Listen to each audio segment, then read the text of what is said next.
Greetings, people. It's your boy Double Negative, aka Quentin Quarantino, broadcasting live from isolation.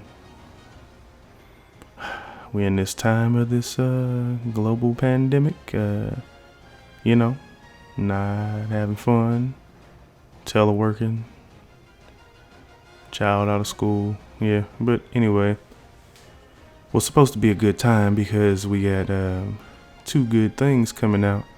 This little potion Lite here, I'm going to talk about two of the remakes coming out and my impression on the demo that I played, both of them. First one was the Final Fantasy VII Aura. Played that demo a few weeks ago, and then just touched the Resident Evil 3 one. And like both of them, they are both holding my attention already. I actually did the unthinkable. I usually don't pre-order games from GameStop for the deluxe editions and stuff like that, but I actually did so for Final Fantasy. I'm more interested in that soundtrack, the little mini soundtrack they got coming with that. But we'll start off with the Final Fantasy. My first impression, like as soon as I started at the beginning, man, the nostalgia feels were real. I felt just like I did back in 97 when the first one dropped. It was like, it was almost, it gave me the wow feeling, I felt familiar yet new. I love that it was, the storyline, of course, if you played the original, you're an old head like me, and that was one of the staples of having a PlayStation back then. You immediately, recognized everything. You're like, train pulls up, cloud jumps off, and it was just like awesome. But let's talk about it a little bit. So the story, I imagine is going to be the same, just going to get more depth into little, specific parts because, new technology and everything. But overall, like the characters, I love them. I saw Advent Children, so I kind of already had an idea of what they were going to sound like. They kind of wanted to keep the same feel, but just before that, I had always thought to myself, how did these characters sound? Back in the original reading the the narration, and they did a spot on job. I'm not gonna lie to you, Barrett sounds awesome. I like his little quips. He's realistic to me. Cloud is, as I thought, he's just dry and to the point. The rest of Avalanche from the demo, I like it. Biggs sounds like I thought he would. Wedge, of course, he's the chubby comic relief, and then Jesse, who I thought was a dude back in the day. I'm not even gonna lie to you. Her character design is awesome. Of course, she has a decent voice actor as well. But I love seeing all of the familiar faces in this new style. It was almost perfect. As far as the visuals go, I have no concerns. That game is gorgeous. You can see pores on the skin and sweat, and everything just looks awesome. The scenery is great. Even the bad guys, they transitioned from the old 32-bit system into a more fluid, dynamic, like the little dog things with the tails. And the soldiers, they all looked awesome. I had no quarrels with the with the design at all. The thing that I had already thought about that I was concerned about was the combat system. I'm a fan of the turn-based style. That's one of the reasons why I stopped playing Final Fantasy, after 11, or actually 11 was the online, but after 12. And I was worried about it because, everyone was saying it's going to be like Final Fantasy 15. It's going to be like Kingdom Hearts, and there's, the younger crowd out here that's what they started with, so they don't have an issue with it. But they said that it was going to be some hybrid style of turn-based and in action. So I was like, that could be interesting, you know. So I just like wanted to get my hands on it to see if it felt natural to me. I enjoyed it. I don't like hack and slashes, so it kind of turned me off a little bit with the fact that when you're using cloud, it's very hack and slashy. But I do like when you use magic or when you command your teammate. It's almost like the VAT system in Fallout. It's like bullet time back in Max Payne. It slows down time enough for you to actually be able to, call a move or whatever and switch on the fly. So that was pretty cool. I felt, that was awesome because in the battles, there's literally so much going on. I mean, you have to be quarterback and coach. And it was like, it took a little bit of getting used to, but I got the hang of it easy. I'm not going to say I'm fully sold on it, but I'm still going to pick it up and play just because I know, that's just how it's going to go. But it wasn't terrible. So, of course, like I said, I'm going to play it. Plus the story and the game itself, huge fan, always have been. The other part that I didn't like was there was a sequence in there where you had to switch to Barrett to shoot down these turrets that were above your head, and it was I don't like when games force me to switch to someone just to do a certain part, because otherwise he was standing there with his arm pointing straight up in the air, shooting at the bottom of the structure, so it wasn't even hitting the target. I think that I have to see how that plays out when you have a full party and not just the two people, and to see if they're actually putting in their own work outside of that.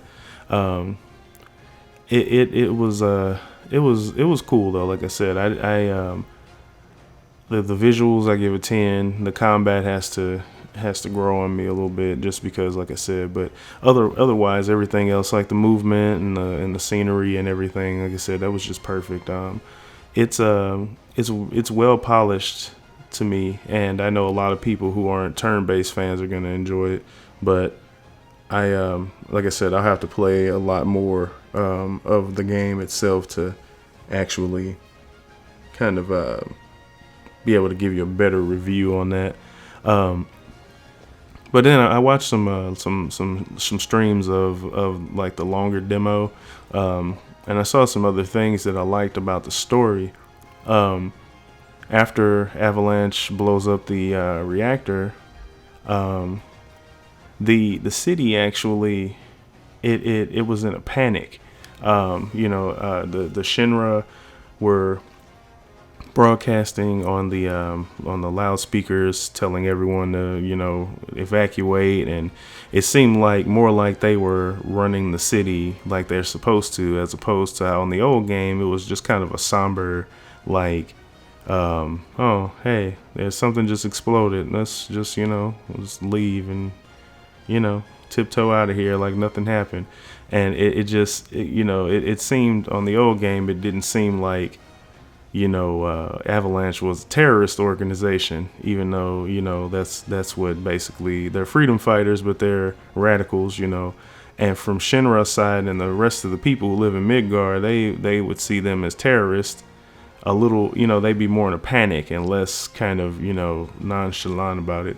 But I thought that was really interesting, just watching the people scatter and scurry, and cars speeding off and crashing, and the soldiers coming to get you, and they're kind of in a panic too. I thought that was awesome. It put a lot more of a spin on the storyline. So I really thought that was awesome. That was probably one of the biggest things to me that made me go, definitely pre-ordering this game. I can't wait for that to drop. That's going to take up some of my time, while we're in this quarantine. I'm isolated from work for another month exactly, actually, or greater if if things don't die down. But can't wait for that. That's gonna, give me something to do at least. But the other one is the Resident Evil 3 remake and the Project Resistance that's gonna come along with it. I finally got to touch the demo this weekend, and just like Resident Evil 2, the game is beautiful. Resident Evil 3 is actually my favorite in the series. So it's always been, one of those games that I go back and replay. So far, just from the demo, it looks awesome. Like I said, the gameplay feels like 2. It gives you the dodge function, which 3 introduced. So I know that's going to be a lot, make the game a lot more, a lot less, shall I say, frustrating than the second remake. So I can't wait to actually get into the game. It was fluid. It was beautiful. Jill looks really good. Carlos looks awesome too. Nemesis, he just to see him in this non-polygonal life just is awesome. So I'm definitely looking forward to that. And then the beta for Project Resistance launches, I believe it was the 27th of this month. I'm interested in messing around with that. Originally, I was automatically just like, I don't want to mess with this. This looks stupid. It's another one of those 1v5 games that have been big lately. But actually, after looking at it and kind of doing more research, the game actually looks like it's going to be pretty good. I was waiting. I wanted it to be more of an Outbreak, part 3, because I was a huge Outbreak fan. But it looks like it's going to be interesting. I just really hope that it's not one of those games where the one player is OP. There's some games like, Friday the 13th, for an example, when you're Jason, you're OP, but the rest of the squad, you have to work together, of course, but even if you don't, you can still pretty much just get destroyed by the one player. But looks good. Can't wait for the beta. I'm actually probably going to drop another potion Lite after I try that out. But April's going to be a good month. Also picking up Persona 5 Royale next week, and I am a huge Persona fan, but that's probably, since technically that is the same thing as 5, just with a few extra missions and characters, that's probably going to go on the back burner for a while. And I will probably be playing Final Fantasy X first, or just the most, shall I say. Excuse me, Final Fantasy 7. I lied, I'm not playing 10. But I'll be playing that, and of course we'll probably do a whole podcast about it, or catch me again on the Potion Lite. And again, Double Negative, aka Quentin Quarantino. And as always, stay safe out there. Keep your social distance stick. Slap them if they get too close. And y'all have a wonderful night.